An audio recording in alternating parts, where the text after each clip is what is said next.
स्याद्गुरुराघवेन्द्रः यत्पादोदकसञ्चयः सुरनदीमुख्यापगासादिता सङ्ख्यानुत्तमपुण्यसङ्घविलसत्प्रख्यातपुण्यावहः दुस्तापत्रगनाशनो भुवि महावन्ध्यासु पुत्रप्रदो व्यङ्गस्वङ्गसमृद्धितो ग्रहमहापापापहस्तम् श्रगे यत्पादकञ्जरजसा परिभूषिताङ्गा यत्पादपद्ममधुपायितमानसाजे यत्पादपद्मपरिकीर्तनजीर्णवाचस्तद्दर्शनम् दुरितकाननदावभूतम् सर्वतन्त्रस्वतन्त्रोऽसौ श्रीमध्वपदवर्धनः विजयेन्द्रकराब्जोत्थसुधीन्द्रवरपुत्रकः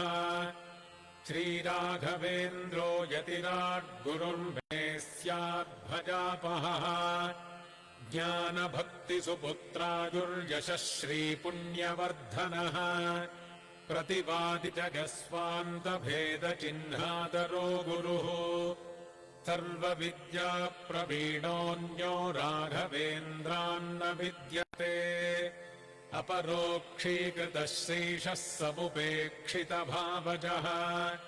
अपेक्षितप्रदातान्यो राघवेन्द्रान्न विद्यते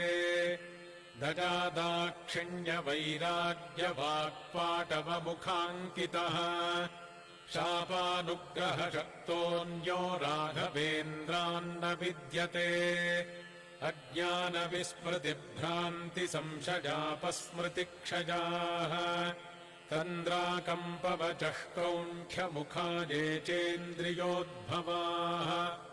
दोषास्ते नाशमायान्ति राघवेन्द्रप्रसादतः ॐ श्रीराघवेन्द्राय नमः इत्यष्टाक्षरमन्त्रतः जपिताद्भावितान्नित्यभिष्टार्थाः स्युर्न संशयः हन्तु नः काजजान् दोषानात्मात्मीयसमुद्भवान् सर्वानपि पुमर्थांश्च ददातु गुरुरात्मवित् इति कालत्रये नित्यम् प्रार्थनायः करोति सः इहामुत्राप्तसर्वेष्टो मोदते नात्र संशयः अगम्यमहिमालोके राघवेन्द्रो महायशाः श्रीमध्वमददुग्धाब्धिचन्द्रो वतु सदा नघः सर्वयात्राफलावाप्त्यै यथाशक्तिप्रदक्षिणम् करोमि तव सिद्धस्य वृन्दावनगतञ्जलम् शिरसाधारयाम्यद्य सर्वतीर्थफलाप्तये सर्वाभीष्टार्थसिद्ध्यर्थम् नमस्कारम् करोम्यहम् तव सङ्कीर्तनम् वेदशास्त्रार्थज्ञानसिद्धये संसारे क्षयसागरे प्रकृतितो गाधे सदा दुस्तरे सर्वावद्यजलग्रहैरनुपमैः कामादिभङ्गाकुले